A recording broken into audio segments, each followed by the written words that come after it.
अस्सलाम वालेकुम वरहमतुल्लाहि वबरकातुहू जी। काफ़ी लंबे अरसे थी बाद दोस्त अहबाब अपनी खिदमत एक दफ़ा मैं फिर हाज़र इस एक छोटा जहा पैगाम देना सा तुसां की यूट्यूब ने तवसत नाल कि लिखिया कि एक छोटा जहा शेर आ कि जिस वेले अस बुढ़े होसां जिस वेले अस बुढ़े होसां लक्कै बिच्चा टुंडे होसां याद करी माजी की रोसां अज मौका चंगियां गल्लां खोसां। था तो यो एक बिल्कुल छोटा जहा शेर आ लेकिन यकीन जानो कि अल्लाह ने इस धरती उपर अल्लाह ने बनाई हुई जिहड़ी आ पूरी ज़मीन ही मखलूकात ही इस साढ़े आस्ते नेकियां ने बहुत बड़े बड़े ज़ख़ीरे मौजूद है।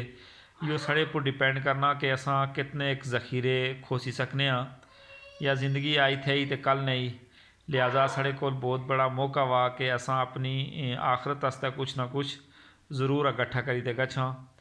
असां सिर्फ थोड़ी जी मेहनत नाल थोड़ा जहा कदें असां हर कम्मे कीते थी पहले कदें असां थोड़ा जहा उसना जायज़ा चाही कीना उसने बारे थोड़ा सोची कीना तो असां उस नाल दुनियावी फ़वायद भी हासिल करी सकने तो उस नाल असां अपनी आखरत भी संवारी सकने।